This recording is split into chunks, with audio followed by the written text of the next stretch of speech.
আরাফাতের ময়দানে অবস্থান করা মানেই হজ হয়ে যাওয়া। আল্লাহর এক বান্দা ওখানে শুয়ে আছেন মসজিদে, তো দেখেন স্বপ্নের ভিতরে দুইজন ফেরেশতা এসে ওখানে একজন আরেকজনের সাথে টক করতেছে, কথা বলতেছে। মানুষ রূপী ফেরেশতা মানুষের স্বরূপ ধরে আসছে। তো এখন একজন আরেকজনকে বলতেছে, আচ্ছা এবছর কতজন লোক হজ করলো? তখন আরেকজন ফেরেশতা বলতেছে, এবছর 6 লক্ষ লোক হজ করলো। রাসূলুল্লাহ বলেছেন যে প্রত্যেক বছর মিনিমাম 6 লক্ষ লোক হজ করবে, যদি কম হয় ফেরেশতা দিয়ে আল্লাহ পূরণ করে দিবে। এখন বলছে, আচ্ছা 6 লক্ষ লোক হজ করলো, কবুল হলো কয়জনের হজ? যে 6 লক্ষ হজ করলো এদের একজনের হজও কবুল হয়নি। একজনের হজ কবুল হয়েছে যিনি হজ করতেই আসেননি। কথাটা কি কঠিন না সহজ? কথা কয় না। 6 লক্ষ টাকা দিয়ে হজ করতে গেছে, আর তখন তো মুদ্রার মান যা ছিল সে অনুযায়ী 6 লক্ষ টাকার সমানই। কথা বল না কেন? কারণ এখন থেকে 50 বছর আগে ধানের যা মূল্য ছিল, হ্যাঁ, 10 কেজি ধান বিক্রি করলে হাট হয়ে গেছে। কথা কয় না। আর এখন 10 মণ বিক্রি করলে 1 হাট বর্ষা, ঠিক কিনা? যেই বলছে 6 লক্ষ হজ করলো, এই 6 লক্ষ মানুষের একজনের হজ কবুল হয় নাই, একজনের হজ কবুল হয়েছে, উনি হজ করতে আসেন নাই। এই কথাটা শুনে হানাফি মাযহাবের ইমামে আযম নু'মান বিন সাবিত আবু হানিফা রাহিমাহুল্লাহর 1 নম্বর ছাত্র, যেরকম কয় নম্বর? ফার্স্ট ক্লাস ছাত্র, ক্লাসের 1 নম্বর ছাত্র। ওনার নাম হলো আব্দুল্লাহ বিন মুবারক রাহিমাহুল্লাহ। তিনি এই স্বপ্ন দেখতেছেন। স্বপ্ন দেখতে দেখতে হঠাৎ করে তার ঘুম ভেঙে গেছে। উনি থরথর করে কাঁপতেছেন। আহারে, এত টাকা পয়সা খরচ করে, এত কষ্ট করে হজ করতে আসলাম, 6 লক্ষ মানুষের হজ কারো যদি কবুল না হয়, তাহলে আমারটা তো কবুল হয় নাই। এখন আমি করবটা কি? এখন আমার করার কি উপায়? আহারে, উনি যখন মহা টেনশনে পড়ে গেছেন, এই মুহূর্তে আবার স্বপ্ন যুগে তিনি দেখতেছেন। আবার পরবর্তী রাত্রিতে যখন তিনি ঘুমায় গেছেন, স্বপ্নের মধ্যে দেখেন ওই 2 জন ফেরেশতা আবার এসে গেছে। আল্লাহু আকবার। দুইজন একজন আরেকজনকে বলছে, ভাই 6 লক্ষের ভিতরে একজনের কবুল হলো না, একজনের কবুল হলো, তিনি আবার এখানে আসেন নাই। বলেন তো তার বাড়ি কোথায়, কি তার নাম, কি তার ঠিকানা একটু বলেন তো। সঙ্গে সঙ্গে আর একজন ফেরেশতা জবাব দিচ্ছেন, ওনার নাম হলো আলী ইবনে মুওয়াফফাক। আলী ইবনে মুওয়াফফাক, আলী ইবনে মুওয়াফফাক। উনি এখন পর্যন্ত আসেন নাই। উনি অমুক জায়গায় অবস্থান করেন, অমুক এলাকায় তার বাড়ি। উনি অন্য কিছু না, উনি জুতা সেলাই করেন। নাম কি? আলী ইবনে মুওয়াফফাক। স্বপ্ন দেখছেন যিনি, ইমাম আবু হানিফার 1 নম্বর ছাত্র, নাম হলো আব্দুল্লাহ বিন মুবারক রাহমাতুল্লাহ আলাইহি। উনি এই ঠিকানাটা গ্রহণ করার পরে যখন তার কানে কানে শুনে দেওয়া হলো এইরকম একজন ব্যক্তি, তিনি হজ করতে আসেন নাই, তারপরেও তার হজ হয়ে গেছে। হযরতে ইমাম আবু হানিফার 1 নম্বর ছাত্র বিশিষ্ট মুহাদ্দিস আব্দুল্লাহ বিন মুবারক রাহিমাহুল্লাহ, তিনি হজ শেষ করে 1 পা 2 পা করে চলে গেছেন ওই এলাকায়। যাওয়ার পরে লোকদের জিজ্ঞাসা করলেন, এই গ্রাম, এখানে কি আলী ইবনে মুওয়াফফাক নামে কোনো লোক আছে? বলে, হ্যাঁ আছে। তার বাড়িটা কোথায়? বলে, অমুক এলাকায়, ওই যে বাড়িটা দেখা যায় ওইটাই হলো তার বাড়ি। বলে, ওনার পেশাটা কি? ওনার পেশা হলো উনি মুচিগিরি করেন, উনি আস্তে করে জুতা সেলাই করেন, এটাই হলো ওনার সবচাইতে বড় পেশা। বলে, ঠিক আছে, আমি তো নিশানা অনুযায়ী একেবারে by the by to the পয়েন্টে আমি আমার ওই লোকটাকে পেয়ে গেছি।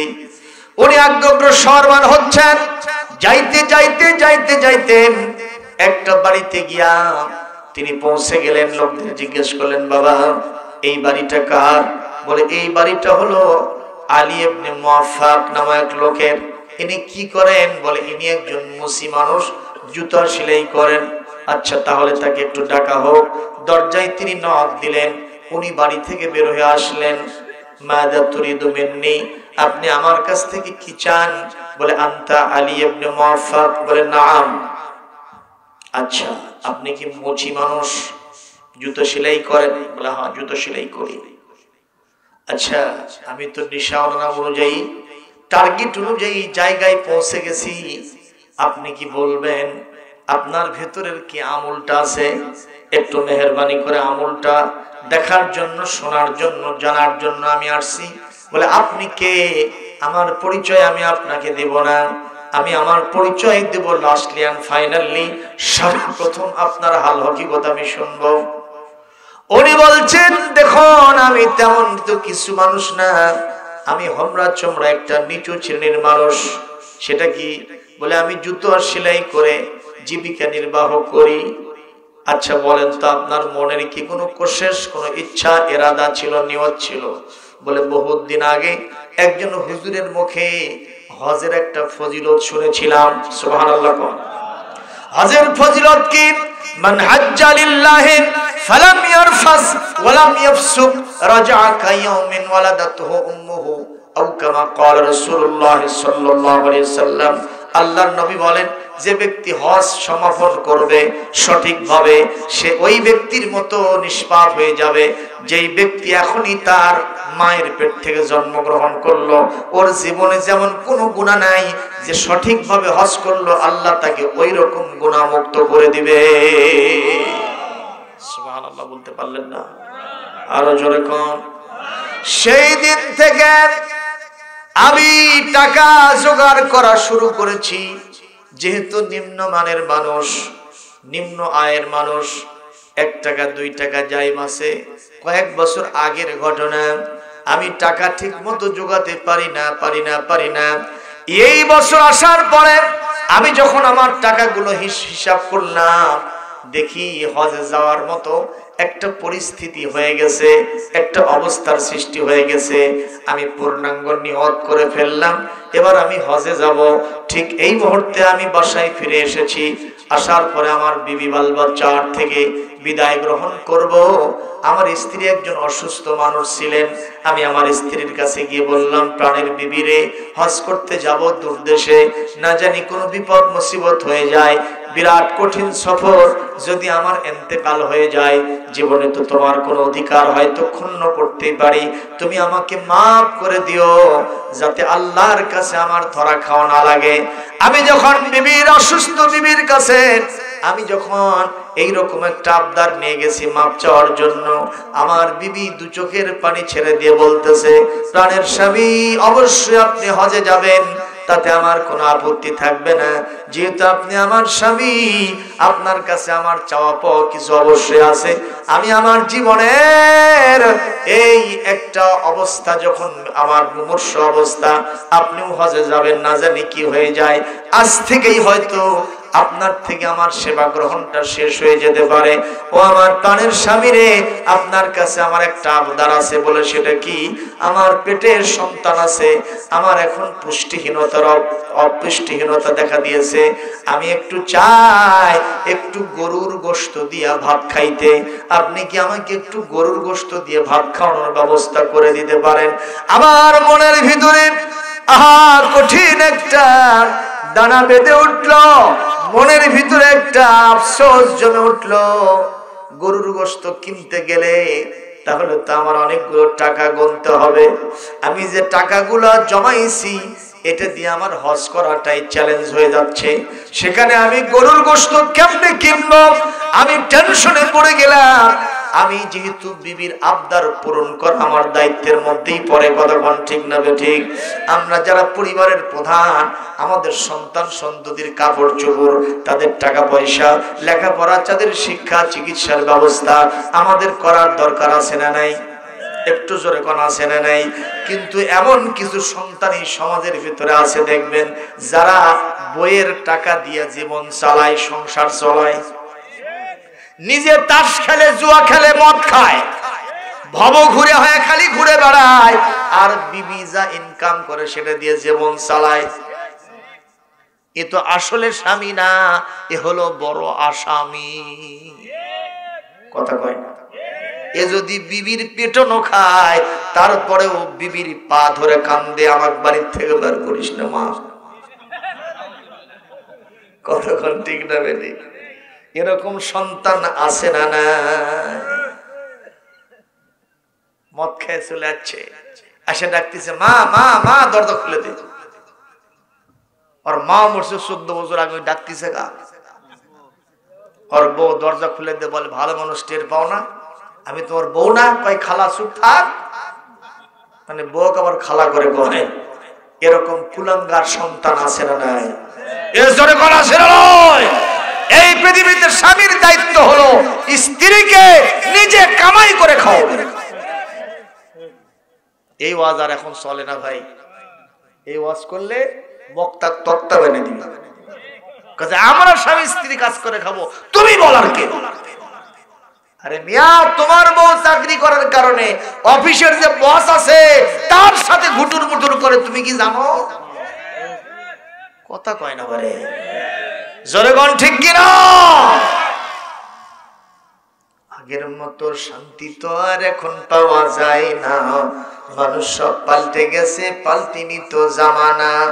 জামানা ঠিকই আছে, মানুষ সব পাল্টে গেছে, আগের মতো শান্তি তো আর এখন পাওয়া যায় না, মানুষ সব পাল্টে গেছে, পাল্টিনি তো জামানা। কতক্ষণ ঠিক কিনা? মেয়ে মানুষরা এখন প্যান্ট শার্ট পরতেছে। এই যে টিভির পর্দায় যে মেয়েগুলি খবর পড়ে, এদের অধিকাংশ প্যান্ট শার্ট পরা। কথা কয় না? আর যে মেয়েটা শাড়ি পরছে, মাথায় কাপড় নাই, বুকের অর্ধেক পর্যন্ত কাপড়, পিছনে বিরাট পিঠ বার হয়ে গেছে। এরকম একটা পিঠ দেখতে দেখতে এক যুবক ছেলে সাইকেল চালাচ্ছে, সামনে এক মহিলার বিরাট পিঠ বার আছে। উনি এই পিঠ দেখতে দেখতে যাচ্ছে, গাড়ি এসে হানিফ ফাউন্ড, মানে হানিফ গাড়ি এসে দেশে মারে। কথা বুঝলেন? ওই শেষ। তো আজকে বর্তমানে বাংলাদেশের মেয়েদের পর্দা, পুঁচি দেয়া সব উঠে গেছে। জোরে কোন কথা ঠিক কিনা? প্রিয় উপস্থিতি, আপনাদের কি কষ্ট হচ্ছে? কষ্ট হচ্ছে? এই জন্য স্বামীদের দায়িত্ব হলো বিবি বাল বাচ্চার চাহিদা পূরণ করা। আর রিজালু কাওয়ামুন আলান নিসা, সূরা আন-নিসার 34 নম্বর আয়াতের অংশ আল্লাহ পাক বলেন, স্বামীরাই স্ত্রীদের কর্তৃত্ব করবে। আর সেখানে আজকের মহিলারা মঞ্চে দাঁড়ায়া এভাবে হাত তুলে তুলে জোরে জোরে বলতেছে, ভাইরা আমার। কথা কয় না? একটা ইউনিয়ন পরিষদে 3টা ওয়ার্ডের দায়িত্ব দিয়েছে একটা মহিলা। কয়টা দিয়েছে? কয়টা ওয়ার্ড কয়টা? এ পৌরসভা তো তাই, 3টা ওয়ার্ডে একজন মহিলা, আর 3টা ওয়ার্ডে 3 জন পুরুষ। তার মানে আল্লাহ পাক কোরআনে বলছেন একজন পুরুষ মানুষ 2 জন মহিলার সমান হবে। আর আমরা বলতেছি না, একজন কি বলে 3 জন পুরুষের সমান একজন মহিলা। তাহলে কামটা কি আমরা সিধা করছি না উল্টা করছি? উল্টা কাম করে সিধা ফল পাওয়া যাবে কোনো সুযোগ নাই। আল্লাহ পাক আমাদেরকে সিধা হওয়ার তৌফিক দিন। জোরে বল আমিন। আমরা চিল্লাচ্ছি ভাই, এ জাতির কোনো উন্নতি করতে পারছে না। ইনশাআল্লাহ উন্নতি হবে তখন, কোরআনের বিধান প্রতিষ্ঠা হবে যখন। আমরা কি প্রস্তুত আছি? এবার সব সময় আসে না, সুযোগ আসে না। এইবার একটা সুযোগ আসছে ভাই, সব দল দেখা শেষ, এবার আল কোরআনের বাংলাদেশ। সব আলেম ওলামা এক জায়গায় হয়ে গিয়েছে, চরমনাই, উজানি, ফুরফুরা, এরপরে আরো যেগুলো আছে, আবার এদিকে হেফাজত ইসলাম, পীর মাশায়েখ, তাবলীগ জামাত, ইসলামী আন্দোলন, বাংলাদেশ জামাত ইসলামী, সবগুলি এখন এক জায়গায় হয়ে গেছে। একটাই টার্গেট, এইবার আমরা বাংলার জমিনে কোরআনের শাসন দেখতে চাই। কারা কারা রাজি আছেন হাত তোলেন মুসলমান। লিল্লাহে তাকবীর, লিল্লাহে তাকবীর। আল কোরআনের আলো সংসদে জ্বালো। আজ পর্যন্ত স্লোগানই ঠিক হয়নি, এই ঘরে ঘরে জ্বালতেছি কোন আমল থেকে। ও আসল জামাত জ্বালার নাকি ভাই? বলেন আমিন। এইবার আলী ইবনে মুআফফাক বলেন, আমি বেরিয়ে গেলাম, গোশত কোথায় পাই? যদি এখান থেকে খরচ করি হজে যাওয়া হবে না, কি করব?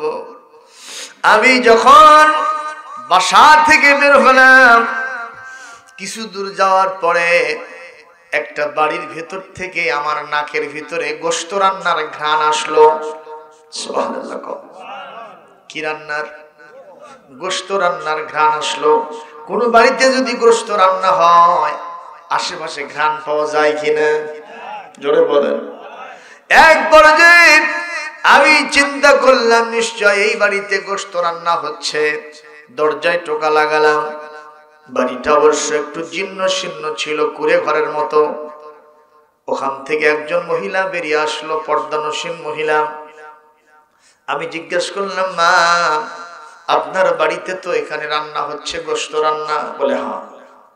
ও মা, আমি একজন মানুষ, আপনার কাছে কিছুই চাই না, এক বাটি একটু গোশত চাই, গোশত যদি না পাই একটু ঝোল চাই। কেন? বলে আমার অন্তঃসত্ত্বা বিবি আমি হজে যাব, এই মুহূর্তে আবদার করেছে একটু গোশত খাওয়ার জন্য।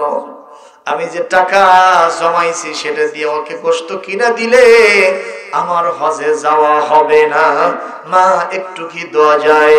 এই কথা বলাও শরাব। ওই মহিলা দু চোখ থেকে দরদর করে পানি ছেড়ে দেওয়াও শরাব। উনি বলছেন, মা আপনি কাঁদেন কেন? এই মহিলা বলছে, আগন্তুক ব্যক্তি রে, আপনার চেহারা দেখে আমার আল্লাহর ওলির মতোই মনে হয়। আল্লাহর ওলি, আগন্তুক ব্যক্তি, আমি যে গোশত রান্না করছি এই গোশত আপনার জন্য খাওয়া জায়েজ হবে না, আপনার জন্য খাওয়া জায়েজ হবে না। বলে কেন? কেন কি হয়েছে? বলে আজ থেকে কয়েক বছর আগে আমার প্রাণের স্বামী দুনিয়া থেকে বিদায় হয়ে গেছে। আমার এক পাল সন্তান সন্ততি, ওরা কখনো খেয়ে থাকে কখনো না খেয়ে থাকে, অনাহারে অর্ধাহারে তাদের জীবন পার হয়। আজকে সকালবেলা থেকে ওরা গোশত খাওয়ার জন্য এত বেশি জেদ ধরেছে। আমার হাতে তো বিধবা মানুষ, টাকা পয়সা নাই, ছিন্নমূল মানুষ আমি তখন চিন্তা করলাম এদের জন্য কি ব্যবস্থা করব। আমি যখন রাস্তায় চলছিলাম দেখি পাতারের ভিতরে একটা মরা গরু পড়ে আছে। আমি সেখানে গিয়ে আমার সন্তানদের মুখে একটু গোশত খাওয়ানোর জন্য, আমি জীবন বাঁচানোর জন্য ওখান থেকে একটু মরা গরুর কিছু অংশ গোশত কেটে নিয়ে এসে আমি সেটা এখানে রান্না করতেছি। আমার সন্তানদেরকে আমি এই মরা গরুর গোশত খাওয়াবো। এটা আমার জন্য জায়েজ হলেও আপনার মতো ব্যক্তির এটা কখনো জায়েজ হবে না। এ আল্লাহর ওলি আব্দুল্লাহ বিন মুবারক, এই মহিলা যখন এই কথা বলতেছিল তখন আমার মনে হচ্ছিল আসমানটা যেন আমার উপরে ভেঙে পড়তেছে, পায়ের তলা থেকে যেন আমার মাটিটা খসে যাচ্ছে। আমি তখন শপথ নিলাম, আল্লাহ এইবারও আমার হজে যাওয়ার স্বাদ মিটলো না, আমার বউ বিটিরে খাওয়াবো না, আমি নিজেও হবে হজে যাব না। আমি যে টাকাটা জমাইছি এই টাকা দিয়া এই দুস্থ পরিবারের সাহায্য সহযোগিতা করব, আমি ওদেরকে পুনর্বাসিত করব। তাতে আমার হজ হয় চাই না হয়, আমার বিবির মুখে গোশত যাক চাই না যাক। ইয়া ওলি আল্লাহ, ইয়া রাইসুল মুহাদ্দিসিন, মুহাদ্দিস আব্দুল্লাহ বিন মুবারক, আমার বুক ভরা আশা ছিল আমি হজে যাব, সম্পূর্ণ প্রস্তুত ছিলাম, কিন্তু এই দুস্থ পরিবারের সাহায্য করার কারণে একটা টাকাও আমার কাছে ছিল না, এই কারণে আমি হজে যেতে পারি নাই। আব্দুল্লাহ বিন মুবারক মসজিদে গিয়ে সিজদায় পড়ে গিয়া আল্লাহর কাছে কান্দার বলে, আল্লাহ তাই তো আমি ফেরেশতাদের মহাভারত ডায়লগ দেখলাম, তাদের আলোচনা দেখলাম, যে লোক হজ করতে যায় নাই অথচ তার হজ কবুল হয়ে গেছে। লিল্লাহে তাকবীর, লিল্লাহে তাকবীর।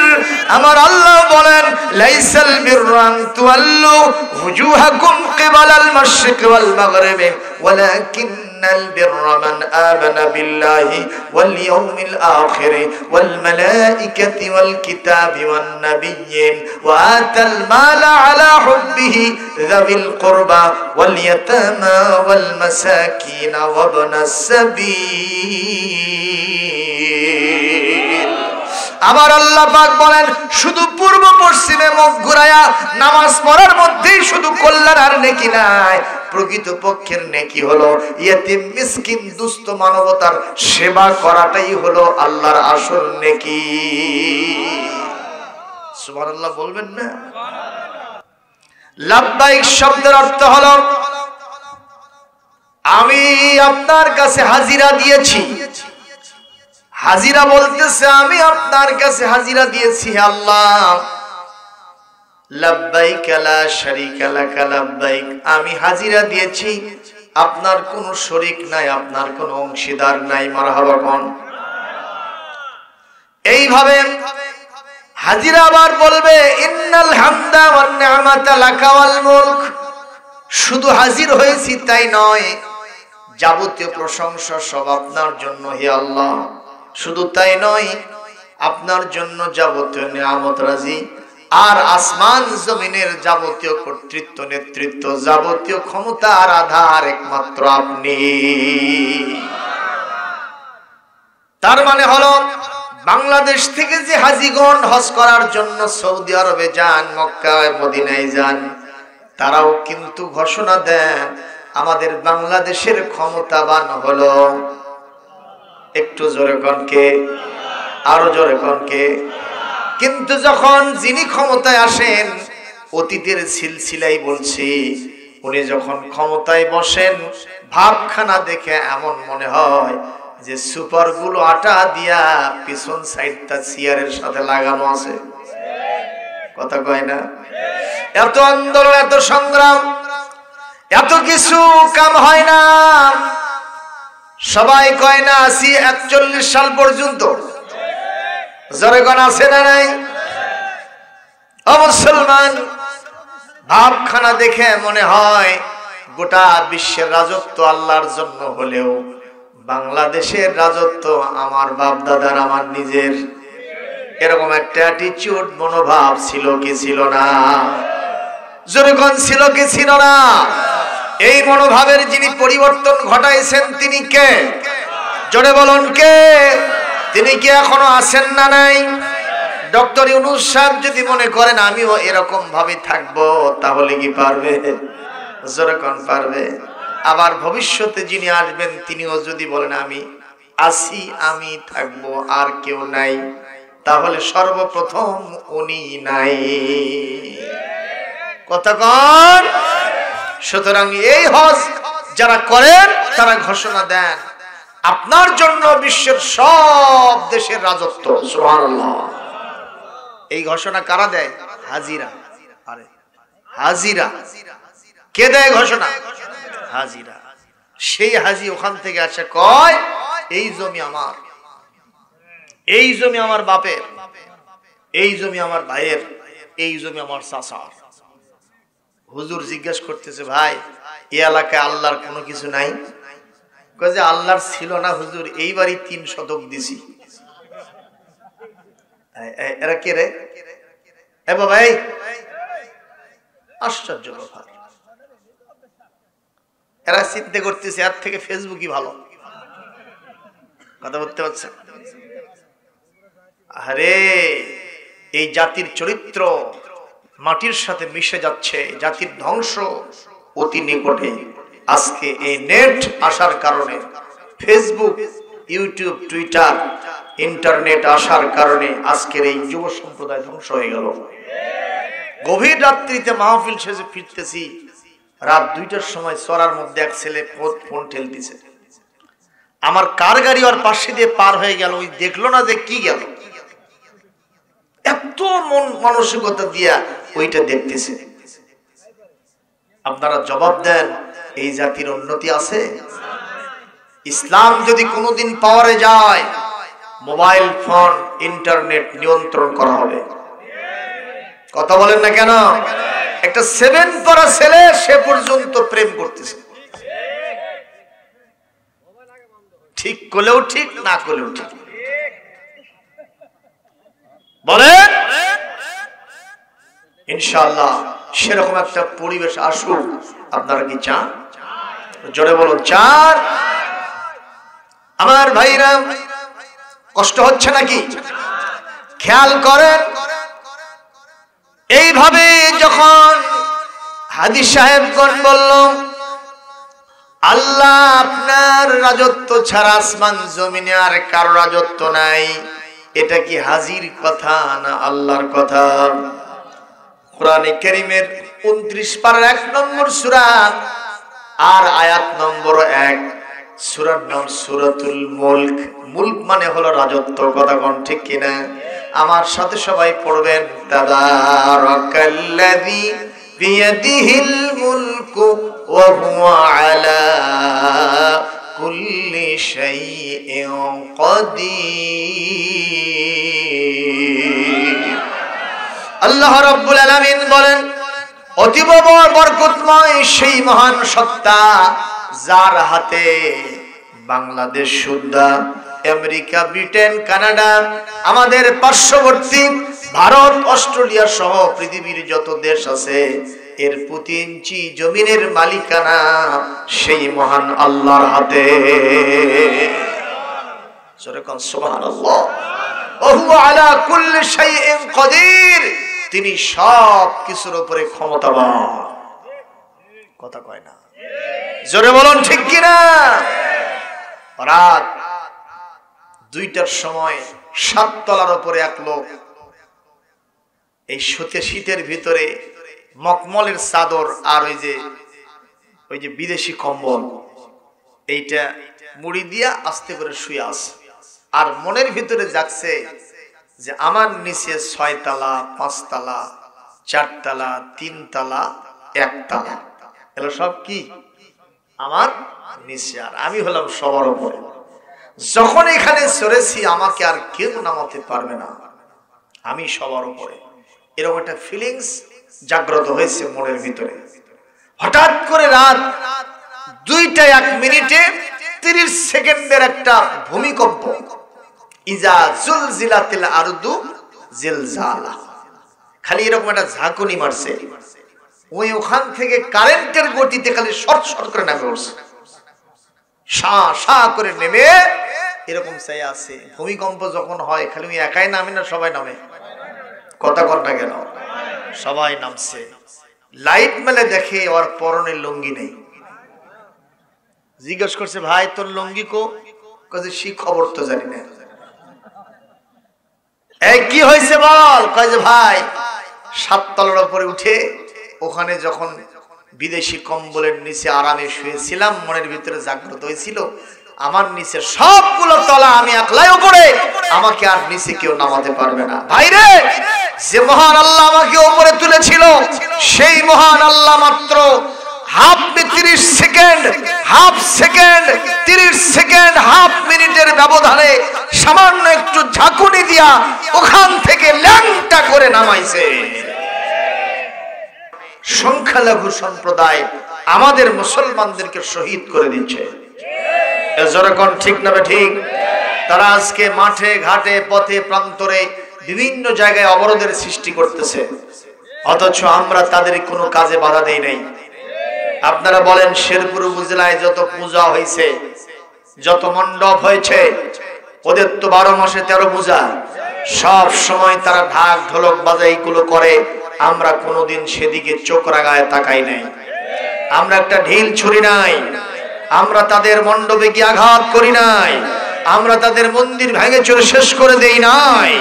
অথচ সেই এলাকার লোকেরাই, সেই মানুষেরাই ওখানে যারা অবস্থান করে পার্শ্ববর্তী দেশে, সেখানে আমাদের মন্দির, বাবরি মসজিদ যেটা ছিল শত সহস্র বছরের ইতিহাস, বাবরি মসজিদকে ভেঙে চুরমার করে দিয়া সেখানে তারা মসজিদ বানায়, কি বলে মন্দির বানাইছে।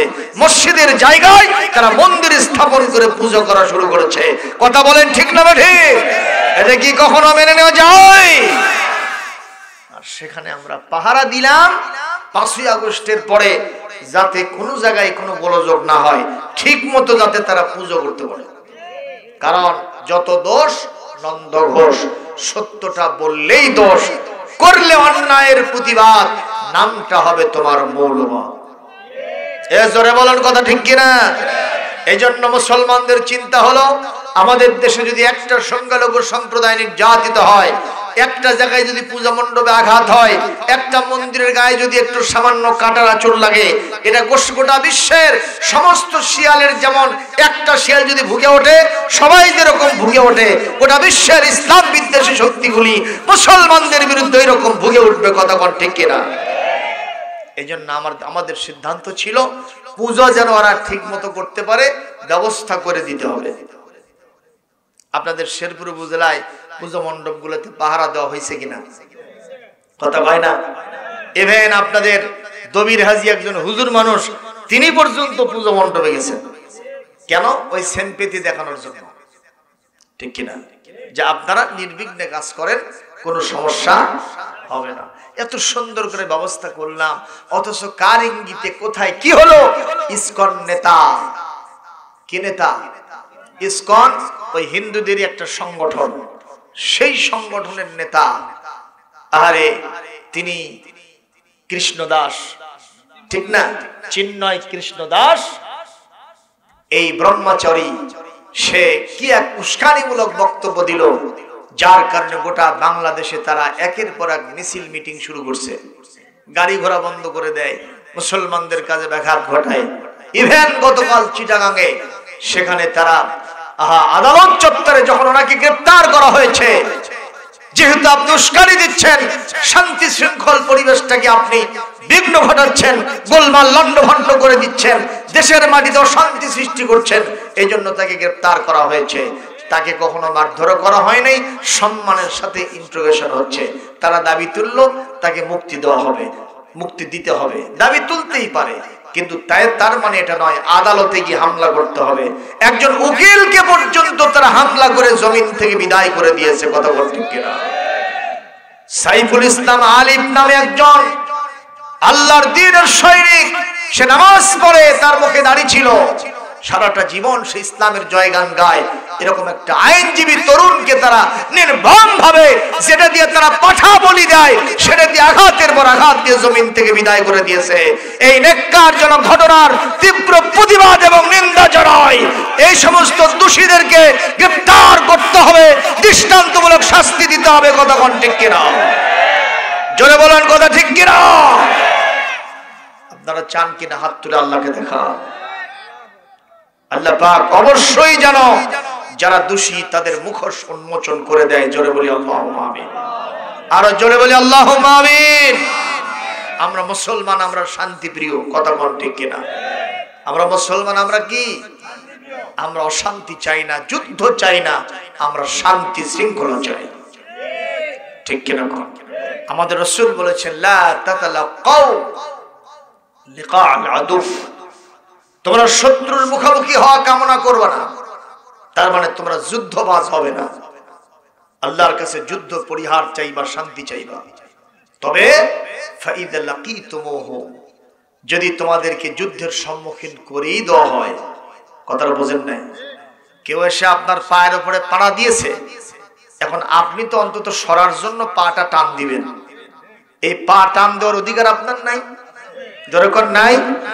এইটাও যারা দিতে দেয় না, বুঝতে হবে এরাই যুদ্ধ চায়। জনগণ ঠিক কিনা? আল্লাহ রাসূল বলে গিয়েছেন, ভারতের সাথে, এই ভারতে যারা আছে তাদের সাথে কিয়ামতের আগে মুসলমানদের একটা যুদ্ধ হবে। আজকে তারা সেদিকেই মনে হয় এগিয়ে যাচ্ছে। আমরা মুসলমান কখনো শান্তিপ্রিয় ঠিকই আছে, আমাদেরকে যদি কেউ পায়ের উপরে পাড়া দিয়ে গন্ডগোল করতে চায়, অন্তত পাটা টান দেওয়ার মতো একটা অবস্থা আমাদের সৃষ্টি করতেই হবে। জোরে বলেন কথা ঠিক কিনা? যদি মুশরিকদের সাথে মুসলমানদের যুদ্ধ বেঁধে যায়, আজকের মাহফিলের শ্রোতাদেরকে জিজ্ঞেস করতে চাই, আপনারা কি সে যুদ্ধে শরীক হতে রাজি আছেন? কারা কারা রাজি আছেন দুহাত তুলে আল্লাহকে দেখাবে। লিল্লাহে তাকবীর। হাত নামান। প্রিয় উপস্থিতি, এই কথাগুলো বললাম জন্য মন কি খারাপ করেছেন? আমাদের সব সময় সজাগ সতর্ক থাকতে হবে। বলেন আলহামদুলিল্লাহ। 5ই আগস্টের পর যে সরকারটা প্রতিষ্ঠিত হয়েছে, এতে আমরা যারা মুসলমান আমাদের উপকার হয়নি? হিন্দুদের উপকার হয়নি? আমাদের অবস্থা দেখেন, আমরা আগে এই মাহফিল করতে গেলে প্রশাসনের অনুমতি ছাড়া চলতো না।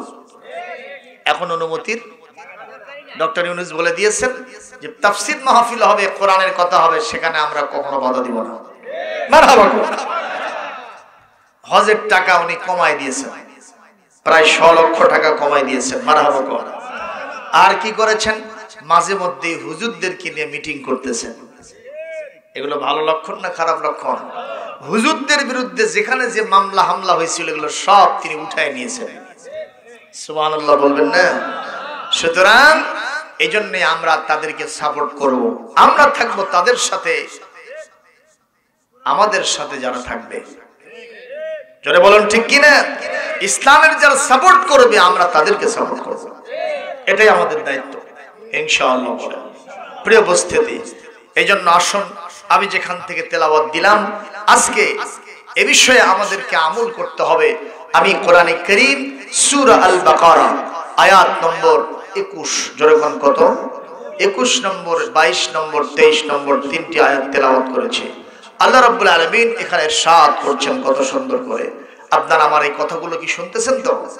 ইয়া আইয়ুহান নাসু উবুদু রাব্বাকুমুল্লাযী খালাকাকুম ওয়াল্লাযীনা মিন ক্বাবলিকুম লাআল্লাকুম তাত্তাকুন। আল্লাহ রাব্বুল আলামিন বলেন, হে মানুষ সকল, তোমরা দাসত্ব করো, গোলামি করো, আইন মান্য করো, বিধান মেনে চলো সেই রবের যিনি তোমাদেরকে সৃষ্টি করেছেন। একটু জবাব দেন তো, আমাদেরকে কে বানাইছেন? জোরে বলেন। কিন্তু যদি এই পৃথিবীর নাস্তিক মোর্তাদেরা বলে আমরা ছিলাম বানর, বানরের লেজ খসে গিয়া আমরা মানুষ হয়ে গেছি, এরকম একটা সিলেবাস আমাদের বই পুস্তকে ঢুকানো হয়েছিল কিনা? কথা কন না কেন? সেখানে কনসেপ্ট দেওয়া হয়েছিল মানুষের লেজ, বানরের লেজ খসে খসে কয়েকটা বানরের ছবি দেওয়া হয়েছে ওই পুস্তকের ভিতরে।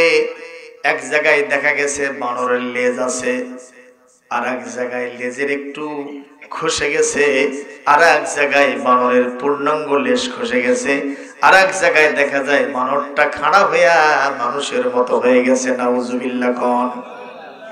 একটু জবাব দিতে হবে। এই আল্লাহর আওয়াজ চলতেছে, আল্লাহ মানুষকে বানাইছেন, এই কথার সাথে আপনারা একমত কিনা? একটু হাত তোলেন তো, কারা কারা একমত? যারা হাত তুলবে না তারা কিন্তু বানরের জাত হয়ে যাবে। এটা ঈমানের প্রশ্ন, জোরে কোন ঠিক কিনা? আমরা কার সৃষ্টি? জোরে কোন আমাদের স্রষ্টাকে, আমাদের হায়াতের মালিককে, আমাদের মৌতের মালিককে। একটু হাত তুলে এবার আল্লাহর কাছে বলেন, মহান আল্লাহ, বলেন আল্লাহ আমাদেরকে আপনার গোলাম হিসেবে কবুল করে নেন। জোরে বলেন আমিন। আল্লাহ যে সৃষ্টি করেছেন এ বিষয়ে দু একটি আয়াত পেশ না করলে এটা দলিল হবে না। জোরে কোন ঠিক কিনা? আল্লাহ রাব্বুল আলামিন কোরআনে কারীমের সূরা আল মুমিনুন, এটা 18 পারা, এখানে আল্লাহ পাক সুন্দর করে বলছেন আপনার 12 নম্বর আয়াতের ভিতরে, ওয়ালাকাদ খালাকনাল ইনসানা মিন সুলালাতিন মিন তিন। আল্লাহ রাব্বুল আলামিন বলেন, আমি পৃথিবীর মানুষকে সৃষ্টি করেছি মাটি থেকে। সুবহানাল্লাহ কোন? মাটির নির্যাস থেকে সৃষ্টি করেছি। এটা এক পর্যায়ে গিয়া যখন আপনার মানুষ মাটি থেকে উৎপাদিত এই খাবারগুলো যখন খায়, আমাদের পিতা আদম আলাইহিস সালামকে আল্লাহ তো মাটির খামির থেকে বানাইছেন, মাটি দিয়ে একটা স্ট্রাকচার বানাইছেন, সেখানে রূহ ফুৎকার করে দিয়ে আদমকে বানাইছেন। কথা বলেন ঠিক কিনা? আমাদেরকেও কি আল্লাহ ওইভাবে মাটি দিয়ে খামির করে স্ট্রাকচার বানায়া সেখানে কি আল্লাহ ফু দিয়ে আমাদের বানাইছেন? তাহলে আমরা কেমনে মাটি থেকে সৃষ্টি হলাম? এর একটা সুন্দর ব্যাখ্যা হলো, এই যে জমিনে বসে আছেন এখানে আলু আবাদ হবে না? এখানে ধান হবে না? এখানে গম কিংবা ভুট্টা হবে কি হবে না? এই ধান কিংবা আলু, আমরা এই ধান দিয়ে ভাত তৈরি করব, আবার এখান থেকে আলু হবে, সেটা দিয়ে তরকারি বানাবো। এইটা যখন খাবো তখন রক্ত হবে, ঠিক কিনা? আর রক্তই শুধু হবে না, এটা হবে বীর্য, যেটা আমরা স্বামী স্ত্রী মিলনের পরে স্বামীর পক্ষ থেকে স্ত্রীর গর্ভাশয়ের ভিতরে রেহেমের ভিতরে যেটুকু যাবে, আল্লাহ পাক বলেন এখান থেকেই আমি সেটা বানায়া দেই। তাহলে মূল মাটি হলো না? মূলটা কি হলো? যখন মূল কি হলো? এই যে আমি যদি বলি যে আমাদের এই পোশাকাদিগুলি এগুলো সব আল্লাহ পাক মাটির থেকেই দিয়েছেন, বলবেন সেটা কেমন হুজুর? যেটা মাটিতে হচ্ছে শিমুলের গাছ, তুলার গাছ, কথা কয় না? সেখানে ফুল ধরলো, সেখানে কি হলো? তুলা হলো, সেই তুলা থেকে সুতা হলো, সেই সুতা দিয়ে আমাদের কাপড় তৈরি হলো। মারহাবা বলবেন না? তাহলে সবকিছু তো মাটির থেকেই আসলো ভাইজান। যদি কেউ বলে আমি মাইকের স্রষ্টা, এ মিথ্যাবাদী। কারণ এই মাইকের যে লোহা, ঠিক কিনা? আল্লাহ নিজে বলছেন সূরা হাদীদের 25 নম্বর আয়াতে, ওয়া আনজালনাল হাদীদ,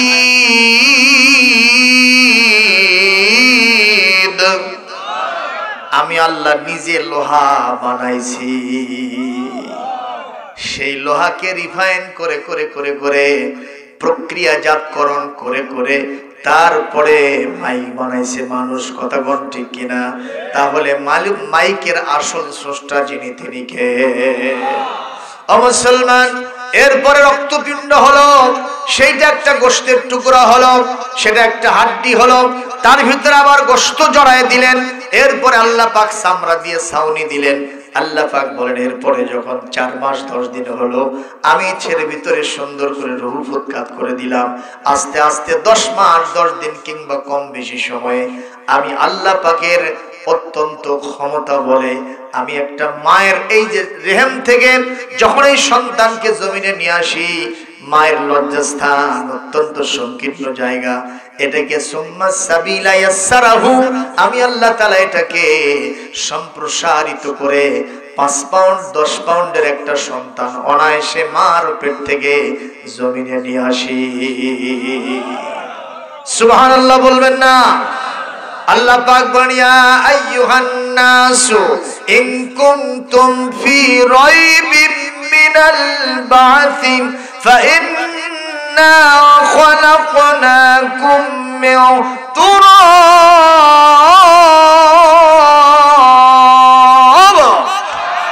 আরো জোরে কোন আল্লাহু আকবার। সূরা হজ্জের 5 নম্বর আয়াতে আল্লাহ পাক বলেন, হে ঈমানদারেরা, হে পৃথিবীর মানুষ সকল, তোমরা যদি ওই পুনরুত্থান আখিরাতে আবার মাটির থেকে ওঠা লাগবে, কবরে যাওয়ার পর আবার ওঠা লাগবে, এটা যদি তোমরা অস্বীকার করো, তাহলে একটু নিচের দিকে, একটু তোমরা পিছনের দিকে তাকাও না কেন? তোমার সৃষ্টি তত্ত্বটা একটু দেখো না কেন? তুমি পৃথিবীতে কেমনে আসলে? আল্লাহ পাক বলেন আমি তোমাকে মাটির নির্যাস থেকে বানাইছি, এরপরে স্তর স্তর অতিক্রম করতে করতে একটা পূর্ণাঙ্গ আব্দুল সালাম, আব্দুল করিম, আব্দুর রহমান, আব্দুল্লাহ বানায় দিয়েছি। জোরে বলেন সুবহানাল্লাহ। আল্লাহ তাই বলেন ইয়া আইয়ুহান নাসু উবুদু রাব্বাকুমুল্লাযী খলাকাকুম, হে ঈমানদারগণ তুমি ইবাদত এবং দাসত্ব করো, হে ঈমানদারগণ তোমরা দাসত্ব করো, গোলামি করো সেই মহান রবের যিনি তোমাদেরকে সৃষ্টি করেছে। আল্লাহর দাবি আছে না? কথা কয় না? যে সন্তানকে পিতামাতা আহার পানি দেয়, কাপড় চোপড় দেয়, পড়ালেখার খরচ দেয়, ইভেন চাকরি করার জন্য আমাদের দেশে মালা মামা খালু বাবা হ্যালো এরকম দিয়ে চাকরি হয় না। আবার অফিসের যে সমস্ত বসেরা থাকে, চাকরি ইন্টারভিউ বোর্ডে যে সমস্ত এক্সপার্টরা আসে, তাদের বাম হাতের কারবার না হলে চাকরি হয় না। কথা কনটা কেন? এইটাও বাপ মাই ব্যবস্থা করে, ঠিক না ঠিক কর। এত কিছু যেই বাপ মা দিল, সেই বাপ মা যদি সন্তানকে বলে বাবা তুমি একটু দোকান থেকে আমার জন্য ঔষধ কিনে নিয়ে আসো, এই দাবিটা পিতামাতার সন্তানের কাছে করতে পারে কিনা? বাবা আমার মন চাচ্ছে আমি একটু দেশি মুরগির গোশত খাবো, আমি একটু আপেল খাবো, আমি একটু কমলা খাবো।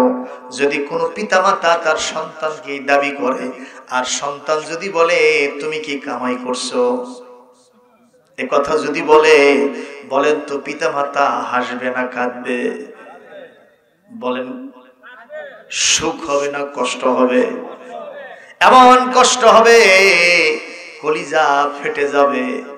তুমি যখন ছোট ছিলে প্রসাব পায়খানা আমি সাফ করছি, বাবারে তুমি যখন বড় হয়েছিলে স্কুলে যেতে চাও নাই, আমি ওই সকালবেলা শীতের মধ্যে কোন শীতের মধ্যে তোমাকে নিয়ে গিয়ে স্কুলে রেখে আসছি, তুমি পড়তে চাও নাই, বারবার চেষ্টা করে আমি তোমাকে পড়াইছি, কতক্ষণ না কেন? এ বাবা তোমার যখন অসুখ হয়েছিল সারাটা রাত সবাই ঘুমায় গেছে, আমি মা ঘুমাই নাই, তোমার পাশে বসে থাকছি, কতক্ষণ না কেন? যখন তোমার পরিবেশ খারাপ ছিল, ডাক্তার বলেছিল তোমার সন্তান বাঁচবে কি বাঁচবে না এই গ্যারান্টি আমার কাছে নাই, আমি তখন সেজদায় পড়ে গিয়ে আল্লাহর কাছে 2টার সময় রাতে আমি কেঁদে কেঁদে বলেছিলাম, আল্লাহ আমার জীবন নিয়ে নাও, আমার বাচ্চাকে তুমি দুনিয়ায় বাঁচায়ে দাও। এইরকম চিন্তা ভাবনা সন্তানের ব্যাপারে মায়ের প্রতি হবে কি হবে না? মায়ের কলিজায় এরকম আঘাত লাগবে কি লাগবে না? বাপ কি অবশ্যই আঘাত পাবে কি পাবে না? অমুসলমান বাপ কি করলো? জন্ম দিল না, ঠিক কিনা? জন্ম কে দিলেন? আল্লাহ দিলেন, মূল স্রষ্টা হলেন আল্লাহ। আর বাপ শুধুমাত্র একটু আস্তে আস্তে করে মানুষ মান করলো, মা একটু করে মানুষ মান করলো। এতেই এতগুলি বাপ মা তাদের কাছ থেকে সেবা পেতে চায়। একটু জবাব দেন তো, যে আল্লাহ আমাকে অনস্তিত্ব থেকে অস্তিত্বে নিয়ে আসলেন, সে আল্লাহ কি আমার থেকে নামাজ রোজা পাওয়ার অধিকার রাখে না? জোরে ঘর রাখে কিনা? তাহলে এটা কি আল্লাহর অন্যায় হবে? একটু খেয়াল করেন যে স্বামী স্ত্রী ইজাব কবুলের মাধ্যমে মহরানার ভিত্তিতে এক জায়গায় হইল কিনা? এই স্ত্রীকে স্বামী বাসর সজ্জায় নিজের বেডের ভিতরে রাত্রের বেলায় পেতে চায়, এটা কি অন্যায় না নেই? জায়েজ করেছেন কে? এই স্ত্রী তার স্বামীর কাপড়টা ধুয়ে দিবে, তার জন্য রান্না বান্না করবে, স্বামীর বেডের ভিতরে ঘুমায় যাবে, স্বামীর পরিচর্যা করবে, স্বামীর পিছনে যা যা দরকার সে আঞ্জাম দেবে। কথা বলেন ঠিক না ঠিক? ইনকেস যদি কোনো স্বামী নজর করে তার স্ত্রী, আমি যদি ব্যবসায় যাই, আমি যদি চাকরিতে যাই, আমি যদি কৃষিকাজে যাই, আমার স্ত্রী আরেকটা পরকীয়া প্রেম করে আরেকটা বন্ধুকে নিয়ে এসে আমার বিছানায় শোয়ায় দেয়, বলেন তো এই স্বামী কি কোনোদিন তার বিবিকে তার কাছে আর রাখবে? একটু জোরে বলতে হবে, কি রাখবে ভাইজান? কেন রাখবে না? বলে আমি তোমার জন্য থাকা খাওয়ার ব্যবস্থা করেছি, তোমার পোশাকটা আমি দিয়েছি, কথা কোন ঠিক কিনা? তুমি অসুখ হলে আমি তোমার জন্য চিকিৎসার ব্যবস্থা করি, এত সুন্দর বাড়িটা ঘরটা তোমার জন্য সাজাইছি, আর তুমি কোন আক্কেলে আর একটা পুরুষ নিয়েছে বিছানায় শোয়া। এবার জবাব দেন তো, এই পৃথিবীতে কোন স্বামী যেরকম এই স্ত্রীকে কখনো মানতে পারবে না। কেন মানবে না? এই জিনিসগুলো দিল তাই তো, সেই জন্যে। কতক্ষণ ঠিক কিনা? আপনারা বলেন তো, এই স্ত্রীকে যিনি সৃষ্টি করেছেন তিনি কে? ওই স্ত্রীর মাথা থেকে পা পর্যন্ত যত সৌন্দর্য আছে, যত স্পর্শকাতর যে সমস্ত লজ্জাস্থান আছে, যেটা স্বামীর জন্য পরম পাওয়া পরম চাওয়া, জোরে কোন ঠিক কিনা? এগুলো কি ওই স্বামী সৃষ্টি করেছে? জোরে কোন সৃষ্টি করেছেন? স্ত্রীর পটলচে রাখিটা তুমি কি দিয়েছো? একটু ভুরু পেন কিনে দিয়েছো, এটাই তো স্বামী দিয়েছে। সুন্দর ঠোঁটটা একটু লিপস্টিক দিয়েছে, এটাই তো দিয়েছে। তার সুন্দর বডিটার ভিতরে একটা সালোয়ার কামিজ দিয়েছে, একটা শাড়ি দিয়েছে, একটা ব্লাউজ, একটা পেটিকোট অথবা একটা ওড়না। এর থেকে বেশি তো স্বামী দেয় নাই। কথা বল ঠিক না বেঠিক? এতটুকু দেওয়ার পরে একটা স্ত্রী যদি স্বামীর কথা না শোনে, ওই স্ত্রীকে যেমন তালাক দিয়ে বিদায় করে দেয়, যে মহান আল্লাহ আমাদেরকে অনস্তিত্ব থেকে অস্তিত্বে নিয়ে আসলেন, এই স্ত্রীর সমস্ত সৌন্দর্য যিনি সৃষ্টি করলেন, আওয়াজ দিয়ে বলেন তিনি কে? সেই মহান আল্লাহ সুবহানাহু ওয়া তাআলার কথা যদি কোন স্ত্রী না শোনে, কোন স্বামী না শোনে, আমার আল্লাহ কখনো বরদাস্ত করে না। জোরে কোন ঠিক কিনা? তাহলে কি মুসলমান জবাব দেবেন, আমরা কি আল্লাহর গোলামি করতে রাজি আছি? কারা কারা রাজি আছে একটু হাত তুলে আল্লাহকে দেখাবেন। লিল্লাহে তাকবীর, লিল্লাহে তাকবীর। আল কোরআনের আইন চাই, সৎ লোকের শাসন চাই। বলেন না কেন? আল কোরআনের আইন চাই, সৎ লোকের শাসন চাই, আল্লাহর আইন চাই, সৎ লোকের শাসন চাই। লিল্লাহে তাকবীর। আল্লাহর গোলামি করা মানে কোরআনের আইন মানা। কথা কয় না? কারণ নামাজ যে পড়তে যান ওটা কার আইন? রোজা যে করেন কার আইন? হজ যাকাত যে করেন সেটা কার আইন? তাহলে সে আল্লাহর আইন আরো আছে না? কৃষি কাজ কেমনি করবেন সেখানে আল্লাহর আইন আছে। ব্যবসা কেমনি করবেন এখানে আল্লাহর আইন আছে। চাকরি কেমনি করবেন সে আইন আছে। চোরের বিচার কেমনি করবেন সে আইন আছে। জিনার বিচার কেমনি করবেন সে আইনও কোরআনে। হত্যার বিচার কেমনি করবেন সে আইনও কোরআনে আছে। কিসাসের বিধান এগুলি জারি করা মানে আল্লাহর গোলামি করা। সুবহানাল্লাহ কোন? আজকে আমরা ওইগুলোতে নাই, শুধুমাত্র নামাজ রোজা আর হজ যাকাত নিয়ে ব্যস্ত আছি। আর জিকির আজকার খানকা মক্তব মার্কাজ ছাড়া আমরা আর অন্য কিছু বুঝি না। একটু জবাব দেন, সব জায়গায় আল্লাহর আইন মানতে হবে। বিধানটা কার? এই যে ছোট্ট ছেলেটা আমার আগে তেলাওয়াত করলো না, আমি আলোচনা শুরু করতেছিলাম, উনি বললে যে হুজুর একটু তেলাওয়াত করবে। এটা সূরা হিজরের শেষ আয়াত, শেষের অংশ থেকে তেলাওয়াত করেছে। একবারে শেষ যে আয়াতটা সেটা হলো কি, এখন আমি সেটা পড়ছি। ওয়া'বুদু রাব্বাকা হাত্তা ইয়াতিয়াকাল ইয়াকিন।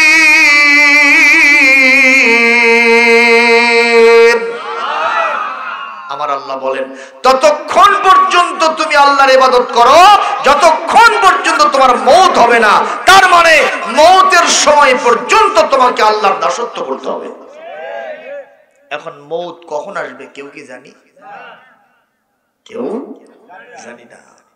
মওত আসার আগ পর্যন্ত আমাদেরকে আল্লাহর দাসত্ব গোলামিতে থাকতে হবে। তার মানে কোন সময় আল্লাহর দাসত্ব বাদ দেওয়া যাবে না। এখন যদি আমি প্রশ্ন করি, কে কে নামাজ পড়ে আসছেন? এশার নামাজ পড়ে কে কে আসছেন? হাত তুলবেন না। আমি তুলতে বললে এখানে সমস্যা হবে। আমি জানি অর্ধেকেরও বেশি নামাজ পড়ে আসেন। জোরে কোন সুবহানাল্লাহ। এটাও সুবহানাল্লাহ। তাহলে এটা একটা সমস্যা হয়ে গেল না? আপনি বাঁশের চেয়ে কুঞ্চি মোটা করছেন।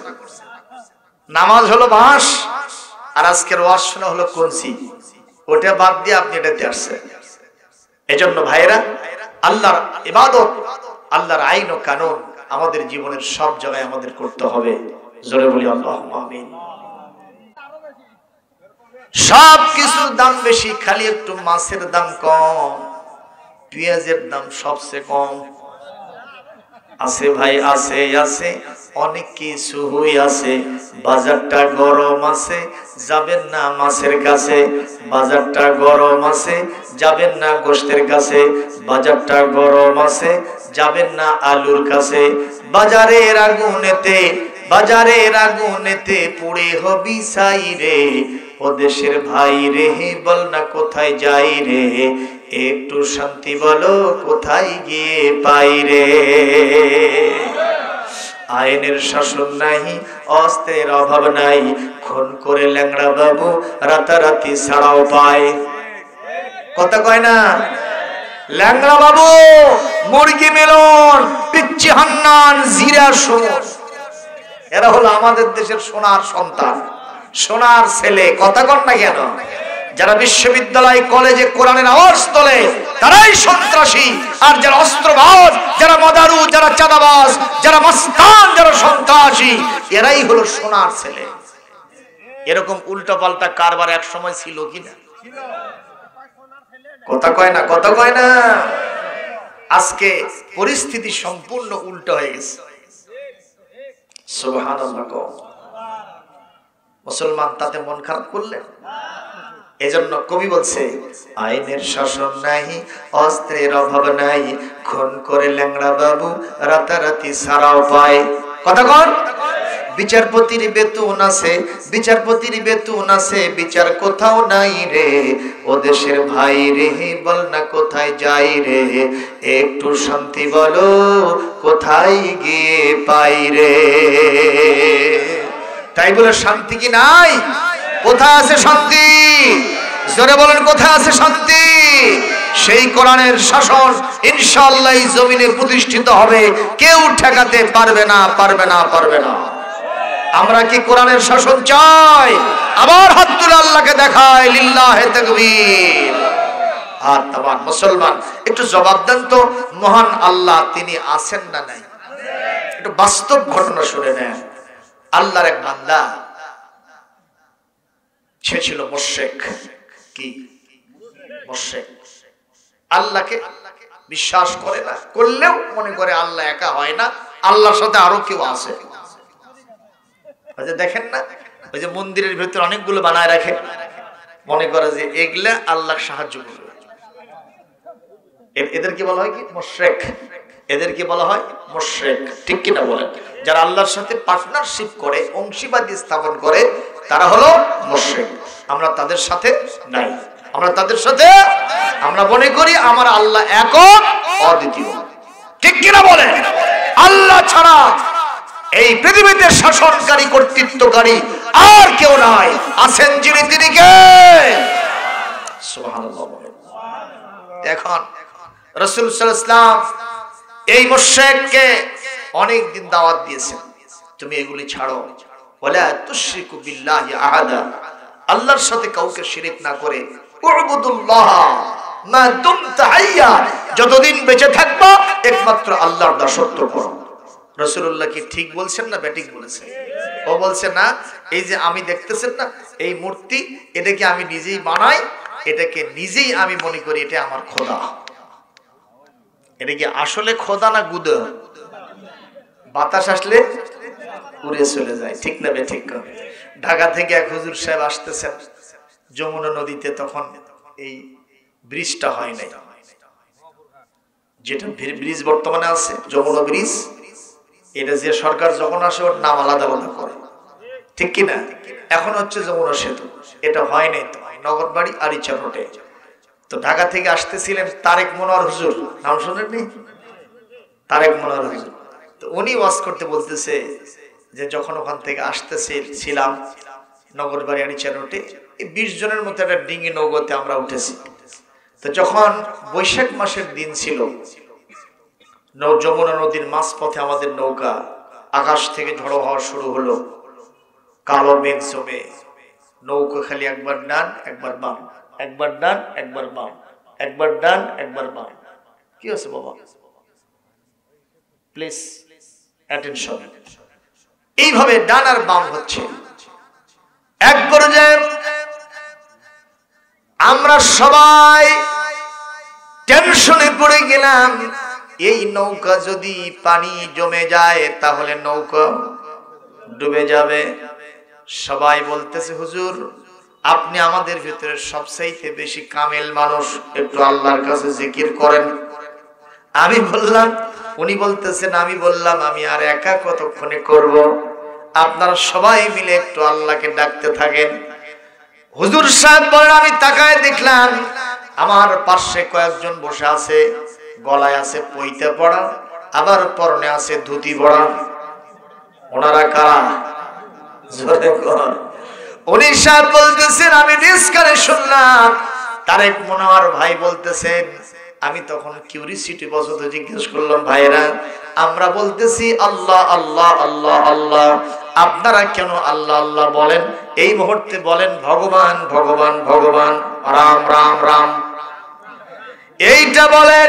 কই হুজুর সত্যি করে বলতেছি এই মুহূর্তে ওগুলো দিয়ে কোনো কাম হবে না। জোরে কোন না আল্লাহু আকবার।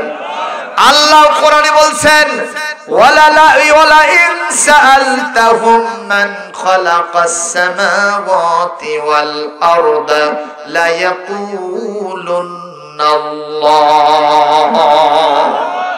আল্লাহ বলেন এই পৃথিবীর ওই মুশরিক কাফেরদেরকে যদি জিজ্ঞেস করেন, একটু জবাব দাও তো বুকে হাত দিয়ে আসমান আর জমিনের স্রষ্টাকে, ওরা একান্তে আপনার কানে শোনায় দেবে আসমান জমিনের স্রষ্টা আল্লাহ ছাড়া আর কেউ না। জোরে বলেন সুবহানাল্লাহ। আল্লাহর নবী বলেন, মুশরিক ওটা ছেড়ে দাও, এক আল্লাহর দাসত্ব গোলামি করো।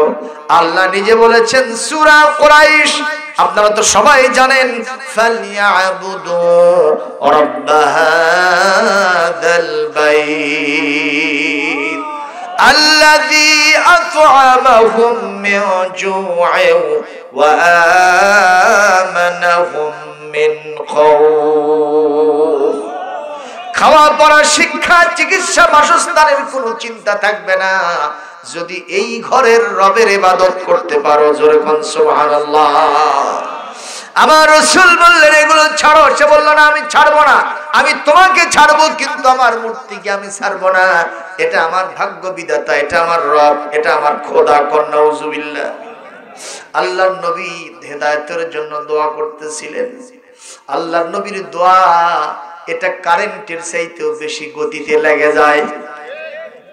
হযরত আবু হুরায়রার মায়ের জন্য হুজুর দোয়া করছিলেন, কথা কন না কেন? আবু হুরায়রা বলেন আমি রাসূলকে দেখলাম দোয়া করতেছেন। আমার মা যেহেতু আমাকে মেরেছিল, আমি রাসূলকে কেঁদে কেঁদে গিয়ে বললাম, হুজুর মায়ের জন্য একটু দোয়া করে দেন। আমার মায়ের জন্য রাসূল দোয়া করতেছিলেন। আমার রাসূলকে রেখে আমি দৌড় মারতেছিলাম বাড়ির দিকে। আমি যখন দৌড়াই তখন আমার সাথীরা আমার কাপড় টেনে ধরে, বলে আবু হুরায়রা তুমি তো ভালো মানুষ, দৌড়াদৌড়ি করো না, আজকে এত দৌড়াও কেন? কি বিপদ মুসিবত হলো? আমি বললাম দৌড়ায় আমি কখনো বিপদ মুসিবতের জন্য দৌড়াইতেছি না। আমার রাসূল আমার মায়ের জন্য হেদায়েতের দোয়া করেছেন, আমি দৌড়ায় গিয়া আগে বাড়িতে পৌঁছি না, আমার রাসূলের দোয়া আমার মায়ের জন্য আমার বাড়িতে আগে পৌঁছে যায়, আমি সেইটা দেখার জন্য দৌড়াইতেছি। হযরত আবু হুরায়রা বলেন আমি বাড়িতে গিয়া যখনই নক দিয়েছি, ভেতর থেকে আমার মা এত সুন্দর সুরেলা কণ্ঠে, এত সুন্দর নরমিয়াত সুরে আমাকে ডাক দিয়েছেন, আমাকে জবাব দিয়েছেন। আমি তখন বুঝতে পেরেছি আমার রাসূলের দোয়া আমার মায়ের কাছে আমার আগেই পৌঁছে গেছে। আমার মা দরজা খুলে দিয়ে আমাকে বলতেছিলেন, বাবা আমি গোসল করে তৈরি হয়ে গেছি, আমি তোমাকে মারার পর থেকে অনুশোচনায় পড়ে গেছি যে আমার সন্তান তো কোনো খারাপ জায়গা যায় না, যে কদম চুমতে পারলে तमाम পৃথিবী ধন্য হয়, সেখানে আমার কলিজার টুকরো যায়, আমি কেন মারলাম? আমি ভেতর থেকে অনুশোচনায় পড়েছি। বাবা সম্পূর্ণ প্রস্তুত, আমি গোসল করে রেডি, তুমি আমাকে নিয়ে চলো বিশ্ব নবীর দরবারে, আমি মুসলমান হয়ে যাব। ইনি হলেন মুস্তাজাবুদ দাওয়াত। আমার রাসূলের দোয়া কারেন্টের মতো কবুল হয়। জোরে কোন সুবহানাল্লাহ। হুজুর দোয়া করতেছিলেন, আল্লাহ যেই মুশরিককে এতদিন দাওয়াত দিলাম, আল্লাহ আপনি একটু তার জন্য হেদায়েত নসিব করেন। আল্লাহ রাসূল তো অনেকের জন্য করছেন, কিন্তু এক জায়গাতে আল্লাহ রাসূল একটু ব্যর্থ হয়েছেন। সেটা কি জানেন? আবু জেহেলের জন্য হুজুর দোয়া করছিলেন, ওমরের জন্য দোয়া করছিলেন। আল্লাহ বলছেন আবু জেহেলের কিসমত খারাপ, আর পাতলা পায়খানা হয়েছে। যার পাতলা পায়খানা হয় ওকে দুধ খাওয়ালে কি কাম হবে? আরো তো ডাইরেক্ট লাইন হবে। যখন ঠিক কিনা? আর হেদায়েত মানে হলো দুধের মতো সবচাইতে বেশি পুষ্টিকর খাবার। সুবহানাল্লাহ। সুতরাং ওর জন্য দোয়া কবুল হবে না, ওমরের জন্য কবুল করে দিলাম। সুবহানাল্লাহ বলবেন না? এখন রাসূলের এই দোয়া আল্লাহর কাছে কবুল হয়ে গেছে। একদিন শেষে বলছি, ইয়া রাসূলুল্লাহ ইয়া হাবিবাল্লাহ, চোখ দিয়ে পানি ছেড়ে দিয়ে বলছি, ইয়া রাসূলুল্লাহ, ইয়া হাবিবাল্লাহ, আমি আমার জীবনের সাথে প্রতারণা করেছি, আমি সব কিছু ঝেড়ে মুছে ফেলে আপনার দরবারে এসেছি, আপনি আমাকে মুসলমান বানিয়ে দেন। এটা জোরে কর সুবহানাল্লাহ। আল্লাহর নবী বললেন, এ ব্যক্তিরে, এ আমার আল্লাহর বান্দা, কেন তুমি আজকে আমার দরবারে আসছো মুসলমান হওয়ার জন্য? কতদিন তোমাকে আমি দাওয়াত দিছি, কোনো কাজ হয় নাই, কি জন্য আসছো? সে বলছে, ইয়া রাসূলুল্লাহ, হাবিবাল্লাহ, সেটা একটা ঘটনা আছে, শুনবেন। কি ঘটনা? বলে, ইয়া রাসূলুল্লাহ, হাবিবাল্লাহ, আমি আপনাকে বলেছিলাম আপনাকে ছাড়বো, আমি এই মূর্তিকে ধরবো, আমি এই খোদাকে নিয়ে সব সময় হাটে বাজারে রাস্তাঘাটে অফিস আদালতে সব জায়গায় আমি ঘুরে ফিরে বেড়াই। একদিনের ঘটনা, আমি যখন রাস্তায় আমার খোদাকে নিয়ে যাচ্ছি, আমার খোদা আমার সাথে আছে, আমার একটু প্রসাবের বেগ দিল, কি প্রসাবের বেগ দিল। আমি চিন্তা করলাম প্রসাব করতে নিয়ে যাব খোদাকে, খোদা তো অপবিত্র হয়ে যাবে, সুতরাং একটা গাছের সাথে ঝুলায় রাখে, হেলান দিয়ে রাখে আমি হাম্মাম খানায় গেছি, পাশে প্রসাব খানায় গেছি। ওখানে গিয়া হাজত সেরে যখন এসেছি, এসে দেখি আমার খোদাকে কে যেন গোসল করাইছে। যখন কি করেছে, কে যেন আমার খোদাকে গোসল করাই দিয়েছে। আমি চিন্তা করলাম, যেহেতু খোদা পবিত্র, অবশ্যই তাকে ঐশী পানি দিয়া গোসল করাবে, এটাই তো স্বাভাবিক ব্যাপার। দেখি তো কেমন ঘ্রাণ, কেবলই নাকের কাছে দিয়েছি, নজর করে দেখতেছি নাকের ভিতরে কেমন কেমন যেন একটা গন্ধ লাগে, দুর্গন্ধ। জোরে কোন কথা ঠিক না বেঠিক? দুর্গন্ধ লাগে। আমি তখন চিন্তা করলাম, দেখি টেস্ট কেমন। আমি জিভা লাগাইলাম, জিভা যখন লাগাইছি, এটা তো স্বাদ না, এটা হলো বিষাদ। আমি চিন্তা করলাম, কে এই কাম করলো? আমি আশেপাশে তালাশ করলাম, এই পাশে তাকায় দেখি একটা মিস্টার ডিওজি সাহেব। ডিওজি বলেন তো? ডিওজি হলো ডগ, আর ডগ মানে কুকুর। আমি সে দেখলাম ওনার নিচ থেকে টুপটুপ করে পানি পড়তেছে। আমি চিন্তা করলাম, ওই সাহেব এখানে কাম সেরে গেছে। হুজুর, এতদিন আমার চোখের উপরে পর্দা পড়েছিল, এই জন্য আমি হেদায়েতের নিশানা দেখতে পাই নাই। ওই দিনই আমার এই চোখের পর্দা, জাহালতের পর্দা আমার চোখ থেকে উঠে গেছে। হুজুর গো, সত্যি করে বলছি, আমি যখন এই দৃশ্য দেখলাম, আমার মনের ভিতরে দাগ কাটলো। আমার যে খোদা নিজেকে কুকুরের প্রসাব থেকে বাঁচাতে পারে না, রক্ষা করতে পারে না, সে কেমনে আমাকে জাহান্নাম থেকে বাঁচাবে? কথা বলেন না কেন? সে কেমনে আমার ভাগ্যের উন্নতি করবে? সে কেমনে আমার অসুখ বিসুখ ভালো করবে? সে কেমনে আমার হায়াতের মালিক, মৌতের মালিক হবে? নিঃসন্দেহে অকর্মণ্য, ক্ষমতাহীন, কিছুই না। আমি একে ভেঙে গুড়গুড়া করে দিয়া আমি গোসল করে আসছি। আমি এক মহান ক্ষমতাধর, শক্তিধর আল্লাহ রব্বুল আলামিনের কাছে আত্মসমর্পণ করব। একটু জোরে করে আল্লাহু আকবার। সেই মহান আল্লাহ কে? তিনি। জোরে কোন কে তিনি? তিনি বলছেন, দাসত্ব গোলামি করো আমার। আল্লাহ একটু আর্গুমেন্ট পেশ করছেন, আল্লাযী খালাকাস সামাওয়াতি ওয়াল আরদ, আল্লাযী জাআলা লাকুমুল আরদা ফিরাশান ওয়াস সামাআ বিনাআ, তিনি আসমানকে বিছানা স্বরূপ বিছায় দিয়েছেন, আর জমিনকে তিনি ছাদ হিসেবে দিয়েছেন। জোরে কোন সুবহানাল্লাহ। এই জমিনটা বিছানার মতো নয়, আর আসমান হলো ছাদের মতো। জোরে কোন মারহাবা। এই যে মনে করতেছিলেন যে এটাই একটা কিছু আছে, এর উপর আরেকটা আছে না? কি সেটা? আকাশ। জোরে কোন কি?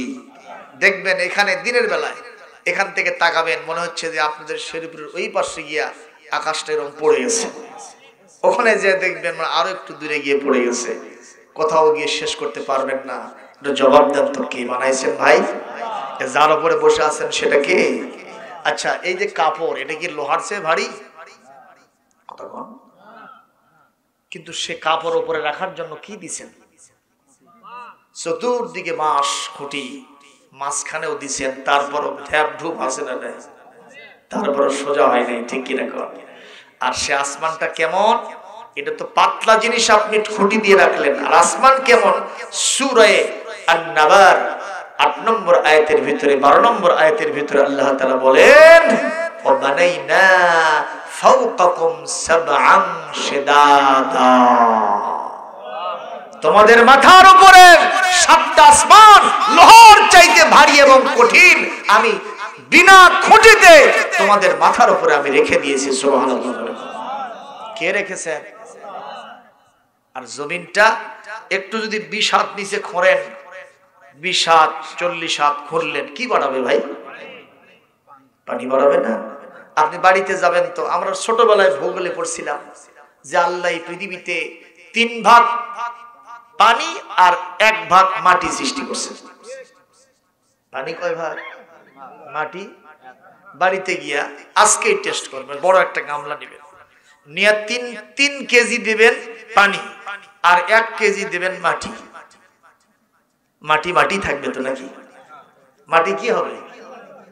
পানির ভিতরে মিশে ঘোলা পানি হয়ে যাবে, ঠিক কিনা কর? অথচ আমাদের এই জমিনের নিচে পানি থই থই করতেছে, তার উপরে জমিনটাকে যিনি রেখেছেন, আওয়াজ দিয়ে বলেন তিনি কে? আল্লাহ সব আর্গুমেন্ট পেশ করছেন। আল্লাহ বলছেন আসমান থেকে বাড়ি বর্ষণ করে পানি দিয়া, এই যে এখন খরা মাস, ঠিক কিরকম? এক সময় কি বর্ষাকাল আসবে না? সেই পানি দিয়ে জমিন সিক্ত হবে, মৃত জমিন জিন্দা হবে।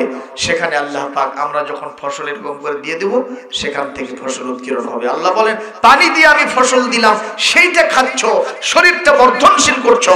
আমার তোমাদের কাছে একটাই আবেদন, একটাই নির্দেশ, আমার কাছে আমার কুদরতি কদম মোবারকে তোমরা আস্তে করে কপালা এই নাকটা দিয়ে সেজদা দিয়ে দাও। রাজি আছি মুসলমান? আল্লাহর এটা কি অমূলক দাবি? আল্লাহর দাবি কি ন্যায্য না অন্যায্য? আমরা চেষ্টা করবো ইনশাআল্লাহ।